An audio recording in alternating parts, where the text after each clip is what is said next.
Tuhan yang ada. Sehingga pagi hari ini Tuhan, kami dengan bebas untuk kami memuji, kami boleh mengaminkan meninggikan nama Tuhan, karena Engkau yang layak kami puji, yang layak kami sembah. Kami bersyukur Tuhan, kesempatan yang indah, kami boleh ada dan boleh datang berkumpul bersama-sama saudara-saudara kami semua. Kami boleh datang dengan segenap hati kami, dengan segenap kekuatan yang Tuhan berikan dalam kehidupan kami. Kami mau pakai kami senantiasa memuji dan mengagungkan Tuhan, karena Engkau Allah kami yang hidup, yang selalu ada di dalam setiap kehidupan kami. Apapun masalah dan persoalan yang sedang kami hadapi hari-hari ini, kami percaya Tuhan Engkau ada bersama kami. Kau beri kekuatan dan kemenangan dalam setiap kehidupan kami, sehingga saat ini kami boleh ada berkumpul bersama-sama di tempat ini. Terima kasih banyak Bapa, terima kasih banyak Tuhan Yesus. Engkau Allah kami yang luar biasa, Engkau Allah kami yang dahsyat, Engkau Allah yang tidak pernah meninggalkan kehidupan kami. Engkau Allah ada saat ini yang siap memberkati setiap kehidupan kami. Berkat Tuhan terus mengalir dalam setiap kehidupan kami. Terima kasih Tuhan, terima kasih Bapa. Inilah kami Tuhan, kami datang dan mempersembahkan pujian, penyembahan kami kepada Tuhan. Kami bersyukur dan menyerahkan semuanya dalam tangan. Hanya di dalam nama Bapa dan Roh Kudus kami sudah bersyukur. Haleluya. Amin. Silakan duduk Bapak Ibu yang dikasihi Tuhan. Pagi hari ini kita mau bersukacita di dalam Tuhan, dan semua merasakan hadirat Tuhan dan pertolongan Tuhan di bawah. Terpujilah nama Tuhan, sebab Dia Allah yang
firman Tuhan di semua tempat Tuhan. Pada hari ini, di antara Bapak Ibu saudara-saudari ada yang menyaksikan cita kasih Tuhan dan pertolongan Tuhan, saya berikan kesempatan. Sambil menunggu, kita jadikan bahwa ada kuasa dalam nama Tuhan.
mengucap syukur itu saja sih saudara dan tetap berharap sama Tuhan. Terima kasih saudara Tuhan berkati.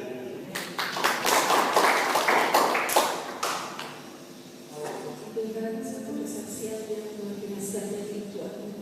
Tuhan tetap memberikan kekuatan dan kesehatan serta panjang umur bagi kami, sehingga pada pagi hari ini Tuhan boleh ada bersama-sama kita menyaksikan akan kuasa Tuhan yang luar biasa. Tuhan jamah, Tuhan sembuhkan. Sebab kita percaya bahwa ada satu penolong yang luar biasa, penolong di dalam setiap persoalan, masalah, sakit penyakit. Dia adalah Tuhan Yesus sendiri yang menjadi penghibur, penolong dan pelindung. Kita akan sama-sama belajar lagi. Saya pernah membawakan ujian ini 2 tahun yang lalu. Karena catatan masih ada, saya simpan. Saya terkena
persembahkan kepada Tuhan. Kesaksian hamba-Mu, anak-Mu, Tuhan telah kami terima. Semua menyatakan kebesaran Tuhan, kasih Tuhan yang telah berlaku dalam hidup kami. Terima kasih Tuhan, segala saatnya akan kami terima firman-Mu Tuhan. Berbicara kepada kami, teguhkanlah kami, hiburkanlah kami melalui firman, agar supaya bila mana kami pulang ke tempat kami masing-masing, kami sudah dikuatkan, kami sudah diteguhkan, kami sudah dihiburkan oleh firman. Pakailah hamba-Mu yang akan menyampaikan kebenaran firman-Mu di pagi hari ini. Kuasa setan, kuasa iblis yang mengganggu setiap pendengaran kami, kami tolak, kami patahkan di dalam nama itu. Biar Roh Kudus yang bekerja, Roh Kudus yang ambil alih dari pertengahan hingga pada akhirnya. Terima kasih Tuhan, kami sambut firman pagi ini dalam nama Tuhan Yesus Kristus. Semua yang percaya berkata amin. Silakan duduk.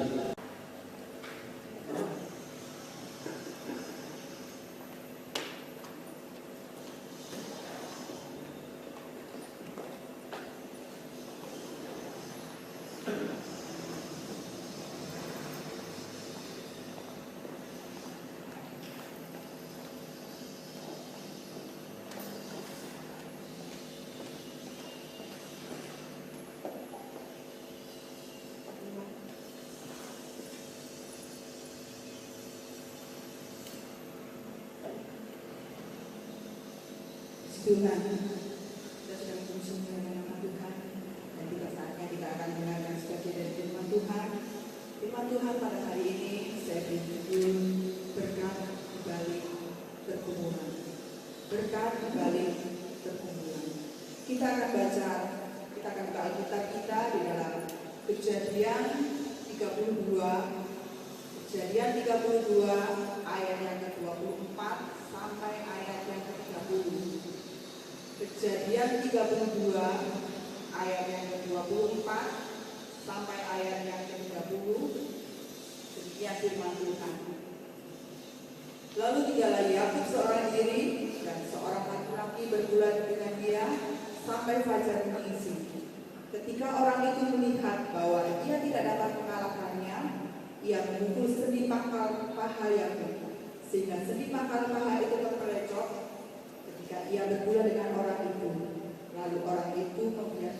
Lalu kata orang itu, biarkanlah aku pergi karena fajar telah mengisi. Sahut Yakub, aku tidak akan membiarkan engkau pergi jika engkau tidak memberkati aku. Bertanyalah orang itu kepadanya, siapakah namamu? Sahutnya Yakub. Lalu kata orang itu, namamu tidak akan disebutkan lagi Yakub, tetapi Israel. Sebab engkau telah bergumul melawan Allah dan manusia, dan engkau menang. Bertanyalah Yakub, katakanlah juga namamu, tetapi sahutnya, mengapa engkau menanyakan namaku? Lalu diberkatinya Yakub di situ. Yakub menamai tempat itu Peniel, sebab katanya, aku telah melihat Allah berhadapan muka, tetapi nyawaku tertolong. Tidak ada seorang pun di antara kita yang mengharapkan masalah datang menerpa hidup kita. Namun seringkali masalah malah datang bertubi-tubi. Misalnya, seorang ibu sudah mempersiapkan uang untuk membayar sewa rumahnya. Tetapi pada saat yang sama, anaknya sakit. Anaknya sakit keras dan harus masuk rumah sakit. Jadi uang yang untuk dibayar untuk sewa rumah harus dipakai untuk membayar rumah sakit. Masalah rumah sakit selesai, tetapi masalah yang dihadapinya sekarang harus mengumpulkan uang lagi untuk membayar sewa. Memang pergumulan adalah bagian hidup dari manusia. Alkitab ini mencatat kisah Yakub. Yakub ini tidak pernah lepas dari pergumulan.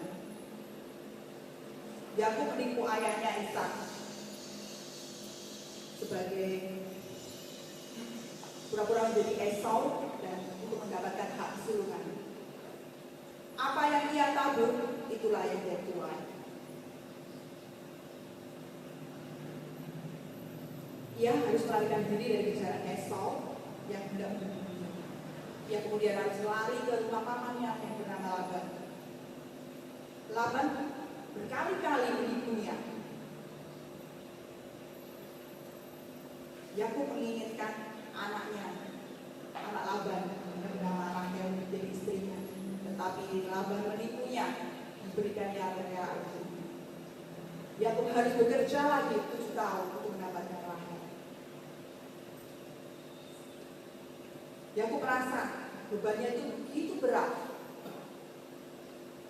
sehingga dia berpikir alangkah baiknya jika dia kembali lagi ke rumahnya. Tetapi ketika dia akan kembali lagi ke rumahnya, ada masalah yang pergumulan yang baru yang akan dia hadapi. Dia harus menghadapi Esau. Dia takut Esau membunuhnya. Demikian juga cerminan kehidupan kita yang tidak pernah terlepas dari masalah dan pergumulan. Semua itu tergantung dari cara pandang kita terhadap masalah. Itu yang menentukan. Kalau kita melihat pergumulan itu dari sisi negatif, kita akan merasakan kerugian, kehancuran, dan menimbulkan hal-hal yang buruk. Tetapi apabila kita merenungkan dan berkaca pada firman Tuhan, kita akan melihat sisi positif atau manfaat dari pergumulan itu. Ada 3 manfaat dari pergumulan itu. Manfaat yang pertama, pergumulan membuat kita bergantung pada Allah. Pergumulan membuat kita bergantung pada Allah. Pergumulan membuat kita tidak bergantung pada diri sendiri, tetapi pergumulan membuat kita mengarahkan mata kita, hati kita, pikiran kita hanya kepada Tuhan. Yakub suka menggunakan kekuatannya sendiri karena dia merasa dia itu perkasa, dia hebat. Maka pada waktu dia bergumul dengan malaikat di pinggir sungai Yabok, malaikat itu memukul sendi pangkal pahanya, sehingga Yakub terpeleset. Akibatnya hilang kegagalannya. Dia tidak bisa lari kencang kalau Esau mengejarnya. Dia menjadi lemah. Dia tidak bisa apa-apa. Kekuatannya sudah tidak ada lagi. Saat itu dia harus menyerahkan diri kepada Allah. Dalam kondisi seperti itu dia percaya. Dia menyerahkan dirinya kepada Allah bahwa Tuhan sanggup menolongnya. Demikian juga dalam kehidupan kita. Ketika kita menyadari bahwa kita tidak bisa mengandalkan kekuatan kita, harta kita, orang-orang besar di belakang kita, maka secepatnya kita mengharapkan pandangan kita kepada yang dapat satu-satunya yang dapat kita percaya, yaitu Tuhan Yesus Kristus. Amin. Itu pula yang dilakukan oleh Yakub. Oleh karena itu pada ayat yang 30 dikatakan bahwa Yakub menamai tempat itu Peniel. Peniel adalah tempat perjumpaan antara Yakub dan Allah. Perjumpaan ini tidak akan terjadi pada saat yang menyenangkan, tetapi pada waktu dia mengalami kesulitan, dia berjumpa dengan Allah. Kita tidak pernah mengharapkan kegagalan. Siapa di sini yang mengharapkan ada kegagalan? Sakit penyakit, kesusahan, tidak ada kan? Namun Allah mengizinkan semua itu terjadi pada kita untuk membuat kita sadar bahwa kita ini terbatas. Kita tidak bisa menyembunyikan diri karena kita harus hidup selaras dengan kehendak Tuhan. Kita baca dalam Mazmur 119 ayat yang ke-67, Mazmur 119 ayat yang ke-67. Demikian firman Tuhan. Sebelum aku tertindas, aku menyimpang, tetapi sekarang aku berpegang pada janji-Mu. Kemudian ayat yang ke-71 menambahkan bahwa aku tertindas itu baik bagiku, supaya aku belajar ketetapan-ketetapan-Mu. Pasti tidak ada orang yang ingin tertindas, tetapi lain dengan pemazmur. Bagi pemazmur, tertindas itu baik, karena sebelum tertindas dan mengalami masalah, dia berjalan serong depan, ke sana, ke kiri. Tetapi ketika dia mengalami masalah, dia mengalami tertindas. Akhirnya dia bisa berjalan lurus sesuai dengan kebenaran firman Tuhan. Kita juga seringkali bersikap demikian. Ketika mendapatkan hujan berkat, kita lupa sama Tuhan. Sampai kemudian Tuhan mengizinkan kesulitan menerpa dan membuat kita menengadah kepadanya. Ini seperti pengalaman yang Yakub jumpai dengan Allah di tengah pergumulan. Demikian juga dalam pengalaman Yesaya. Dalam Yesaya 6 ayat yang pertama, Yesaya 6 ayat yang pertama, Yesaya menceritakan pertobatan dan panggilan Allah yang diberikan kepadanya. Yesaya 6 ayat yang pertama, dalam tahun matinya Raja Uzia, aku melihat Tuhan duduk di atas tahta yang tinggi dan menjulang, dan ujung jubahnya memenuhi bait suci. Uzia adalah raja yang memerintah Israel selama 50 tahun. Sejarah Israel mencatat bahwa tidak ada lagi kejayaan bangsa Israel seperti pada masa pemerintahan Daud, Salomo, dan Raja Uzia. Uzia adalah raja yang sangat bijaksana, perkasa, ditakuti lawan, disegani kawan. Pada masa pemerintahan Uzia, tentara Asyur yang musuh bebuyutannya Israel takut, tidak berdaya. Namun Alkitab mengatakan, dalam tahun matinya Raja Uzia, aku melihat Tuhan. Ketika apa yang diandalkan oleh orang Israel dan Yesaya mati, mereka baru sadar bahwa mereka berada pada posisi yang terancam. Raja Uzia yang begitu perkasa sudah tidak ada lagi.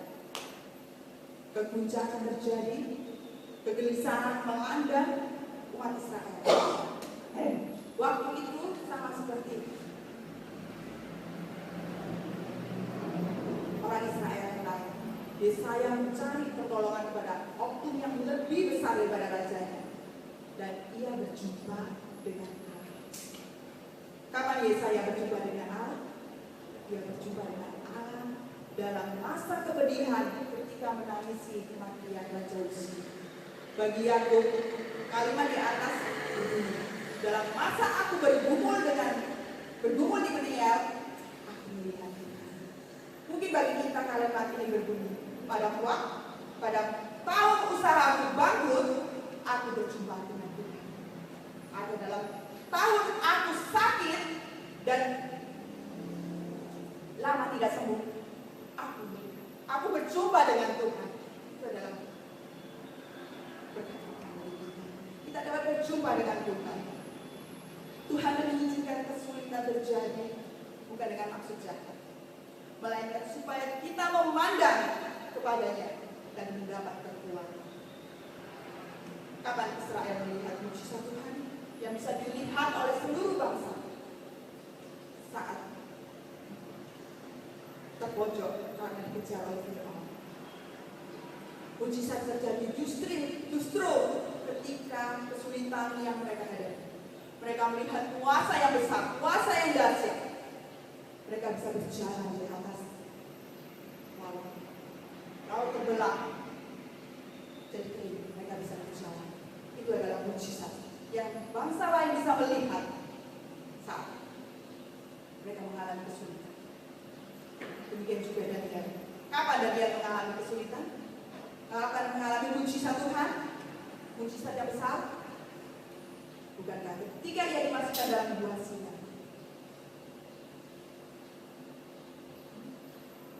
saat itulah dia tahu bahwa Allah lebih hebat daripada singa-singa yang telah mati. Hari ini mungkin ada singa yang kita hadapi, ada jalan buntu yang sedang menghadang jalan hidup kita.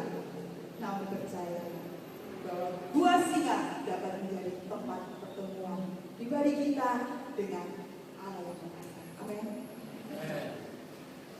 Kita baca dalam Ayub 42 ayat yang kelima. Ayub 42 ayat yang kelima. Demikian firman Tuhan. Hanya dari kata orang saja aku mendengar tentang engkau, tetapi sekarang mataku sendiri memandang engkau. Kadang-kadang kita hanya tahu teori tentang Allah yang hebat, Allah yang besar. Kita sering nyanyikan Allah kita hebat, Allah kita besar. Tetapi begitu kita mengalami kesulitan dan menunjuk kepada Allah, kemudian Tuhan memberikan pertolongan. Kita baru menjadi sadar bahwa Dia nyata dalam hidup kita. Kesulitan dan pergumulan membuat kita sepenuhnya memandang hanya kepada Tuhan dan bergantung sepenuhnya hanya kepada Tuhan. Dan manfaat yang kedua dari pergumulan yaitu pergumulan mengubah karakter kita. Saya yakin kesulitan mengubah merupakan proses yang dipakai Allah untuk membentuk dan memulihkan kita. Bila menerimanya dengan sikap hati yang benar, kita dapat membuang sikap yang buruk, hal-hal yang buruk dalam hidup kita, dan menggantikannya dengan karakter ilahi yang mulia. Percayalah, Tuhan lebih ingin kita memiliki karakter ilahi dibandingkan membuat kita sukses. Bukan berarti manusia tidak boleh mengejar kesuksesan. Manusia boleh mengejar kesuksesan, tetapi Tuhan perintahkan untuk dikejar adalah keserupaan dengan Kristus. Kita sebenarnya seperti Yesus itu saja yang penting. Biarlah itu menjadi iman percaya kita. Kita mau seperti Yesus dalam setiap kita. Kesuksesan di dunia bersifat hama, tetapi karakter ilahi bersifat kekal. Karena itu Tuhan mengizinkan kesulitan menimpa hidup kita. Kesulitan, tragedi, bencana seringkali menjadi alat ampuh untuk mengubah sikap kita yang tegar itu. Dalam ayat yang ke-27 sampai 28 dalam Kejadian 32 berkata, bertanyalah orang itu kepadanya, siapakah namamu? Jawabnya, Yakub. Lalu kata orang itu, namamu tidak akan disebutkan lagi Yakub, tetapi Israel. Sebab engkau telah bergumul melawan Allah dan manusia dan perbuatan. Pergumulan Yakub dengan Tuhan menghasilkan sesuatu yang positif. Namanya Yakub. Nama Yakub yang berarti penipu. Setelah pergumulan itu namanya bukan lagi Yakub. Namanya diganti Israel, yang artinya adalah sang pejuang Allah. Melalui pergumulan itu karakter yang buruk disebutkan dan karakter yang baik dimunculkan. Jadi jika akhir-akhir ini kesulitan datang dalam hidup kita, percayalah bahwa hanya proses Tuhan untuk membentuk hidup kita menjadi lebih indah di dalam hidup. Perjalanan hidup yang mudah dan penuh kenyamanan mungkin terlihat menyenangkan. Enak kan? Selalu senang, nyaman, tapi membuat iman kita dangkal. Namun kesulitan membuat iman kita lebih lagi. Dengan iman kita lebih percaya lagi, lebih dalam lagi akan Tuhan. Sementara kesulitan yang kita tanggapi dengan hati yang benar akan membuat kita menjadi orang yang tekun, orang yang gigih, orang yang ulet dalam kehidupan. Kita baca Roma 5 ayat yang ketiga sampai ayat yang kelima. Roma 5 ayat yang ketiga sampai ayat yang kelima. Demikian firman Tuhan. Dan bukan hanya itu saja, kita malah berbangga juga dalam kesengsaraan kita. Karena kita tahu bahwa kesengsaraan itu menimbulkan ketekunan, dan ketekunan menimbulkan tahan uji, dan tahan uji menimbulkan pengharapan, dan pengharapan tidak mengecewakan. Karena kasih Allah dicurahkan di dalam hati kita oleh Roh Kudus yang telah dikaruniakan kepada kita. Kesengsaraan menghasilkan ketekunan, ketekunan menghasilkan tahan uji menghasilkan pengharapan kita pada Yesus tidak akan pernah mengecewakan. Kita tidak berharap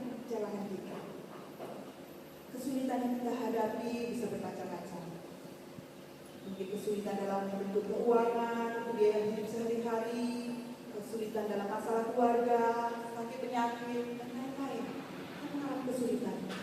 Gereja pun mengalami kesulitan. Di gereja kita tidak bebas. Kita harus untuk pakai masker. Kita tidak bisa bebas. Kesulitan ada. Tapi kita melewatinya bersama Tuhan. Kita percaya ada janji Tuhan. Ada contoh, ada seorang yang keluarkan dari tim basket sekolahnya. Karena bakatnya itu dianggap tidak terlalu menonjol. Ia sangat kecewa karena ia ingin sekali masuk dalam tim itu. Namun kekecewanya itu tidak memberikan semangatnya. Sejak itu, ia bangun lebih pagi. Dia datang ke sekolah lebih awal. Dia rela bawa bola basketnya. Dia berlatih dan berlatih dengan lebih keras lagi. Dia mengikuti klub basket. Penolakan yang diterimanya justru membuatnya lebih bersemangat, mencetak prestasi demi prestasi, hingga akhirnya ia menjadi pemain NBA yang paling populer. Dia bahkan membintangi iklan-iklan alat-alat olahraga. Namanya melejit dan semua orang tahu mengenai dia adalah Michael Jordan. Saat ini kita mungkin mengalami sakit hati atau penolakan seperti Michael Jordan. Jangan sampai itu mematahkan iman kita. Ambil hikmatnya. Hari ini mungkin kita belum berhasil. Tetapi bila kita bertekun dalam Tuhan, ada jalan keluar yang dipersiapkan. Pergumulan dan masalah yang kita hadapi mengubah karakter kita, membuang sifat-sifat buruk kita, dan memunculkan sikap-sikap baik dalam diri kita. Salah satunya yaitu ketekunan. Manfaat yang ketiga, manfaat yang terakhir, pergumulan mendatangkan berkat. Pergumulan mendatangkan berkat. Dalam ayat yang ke-26 dan ayat yang ke-29 katakan, lalu kata orang itu, biarkanlah aku pergi karena fajar telah mengisi. Saud Yakub, aku tidak akan membiarkan engkau pergi jika engkau tidak memberkati aku. Bertanyalah Yakub, katakanlah juga namamu. Tapi Saul, mengapa engkau menanyakan namamu? Lalu diberkatinya Yakub di situ. Yakub tidak mau melepaskan. Dia pegang kuat-kuat. Dia tidak mau melepaskan sebelum dia mendapatkan berkat Tuhan. Demikian juga kita mau pegang kuat-kuat tangan Tuhan sebelum Tuhan memberkati kita. Sebelum mujizat terjadi dalam hidup kita pegang kuat-kuat sampai waktunya. Tuhan memberkati aku setelah ia melalui pergumulan. Begitu juga dengan pergumulan yang kita hadapi. Walaupun pergumulan kita sulit dan menyakitkan, bila kita mau menghadapinya dan tetap berpegang pada Tuhan, Dia akan mengalirkan berkat-Nya ke dalam hidup ini. Di balik kesulitan ada berkat. Saya yakin penderitaan adalah berkat yang menambah dan kesulitan adalah mujizat yang belum terjadi. Tuhan akan menyatakannya bagi kita. Kita baca dalam Roma 8 ayat yang ke-28. Roma 8 ayat yang ke-28. Demikian firman Tuhan. Kita tahu sekarang bahwa Allah turut bekerja dalam segala sesuatu untuk mendatangkan kebaikan bagi mereka yang mengasihi Dia, yaitu bagi mereka yang terpanggil sesuai dengan rencana Allah. Allah turut bekerja dalam segala hal, dalam keadaan senang maupun dalam keadaan susah, untuk mendatangkan kebaikan. Memang peristiwa-peristiwa yang terjadi dalam hidup kita bila dilihat secara terpisah-pisah, ada bagian-bagian buruk yang harus kita lalui. Namun bila kita melihatnya secara keseluruhan, kita akan melihat bahwa semua itu hanya mendatangkan kebaikan bagi kita. Amen. Tuhan selalu memiliki rencana yang baik dalam kehidupan kita. Meskipun kita harus melewati lembah air mata.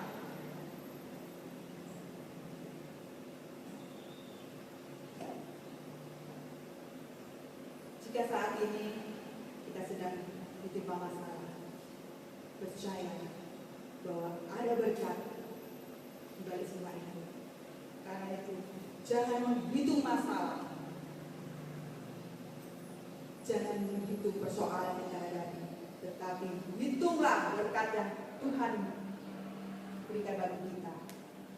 Hitunglah semua kebaikannya. Kita baca dalam Mazmur 56, Mazmur 56 ayat yang ke-8 sampai ayat yang 9. Demikian firman Tuhan. Sengsaraku engkaulah yang menghitung-hitung, air mataku kau taruh dalam firman. Bukankah semuanya itu telah kau daftarkan? Maka musuhku akan mundur pada waktu aku bersih. Aku yakin bahwa Allah meminta padaku. Ayat ini dijadikan sebuah lagu. Sengsaraku engkau yang menghitung, air mataku kau taruh dalam kibahmu. Ya Tuhan, kau tahu hatiku yang hancur. Ku percaya musuhku akan mundur waktu ku berseru. Ku yakin Tuhan di pihakku. Dalam janji-Mu hatiku percaya. Tangan kanan-Mu memberi kemenangan. Itulah janji Tuhan. Menghitung sengsara adalah tugas Tuhan. Tugas kita adalah menghitung berkat-berkat Tuhan. Karena itu, marilah kita belajar mensyukuri berkat Tuhan. Apapun itu, kita juga perlu belajar untuk selalu bersyukur dalam segala hal. Bahkan di tengah pergumulan, tengah masalah yang datang sini berganti, kita tetap bersyukur dan selalu bersyukur. Seperti yang Anda katakan, dia tetap bersyukur apapun yang terjadi. Dia percaya mujizat Tuhan yang akan buat dia. Mungkin belum dia alami sekarang, tetapi kita akan melihat mujizat itu. Jadi dalam pergumulan apapun kita patut bersyukur karena kita bisa memetik manfaat darinya. Pergumulan membuat kita bergantung sepenuhnya pada Allah. Kita tidak bergantung pada diri kita sendiri, kita bergantung pada Tuhan. Tuhan, ini aku perlu Engkau menolong hidupku. Ini aku Tuhan, aku tidak sanggup lagi, tapi Engkau sanggup menolongku. Pergumulan juga membuat kita mengubah karakter kita. Mungkin karakter kita yang egois, akhlak kita yang sombong, diubah karakter Tuhan. Kita menjadi lebih rendah hati, lebih percaya bahwa kita lebih tekun lagi. Kita percaya Tuhan sanggup menolong kita.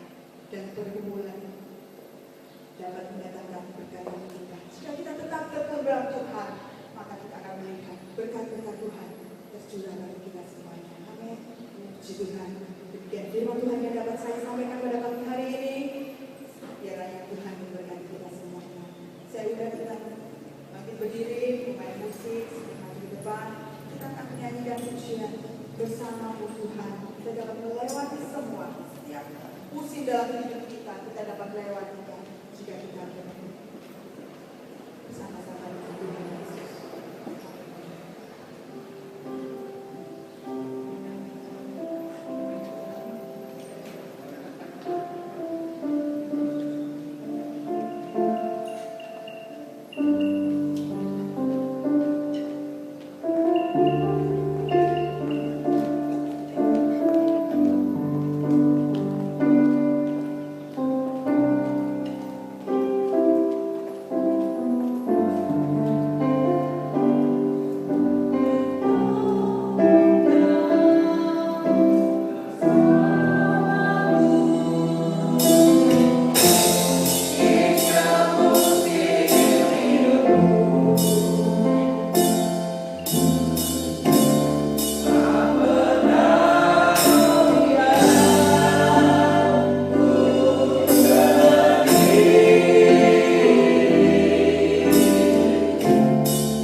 Tuhan serta bimbingan Allah Roh Kudus menyertai kita sekalian mulai saat ini sampai hari Maranatha. Terimalah berkat ini dalam nama Tuhan Yesus Kristus. Haleluya.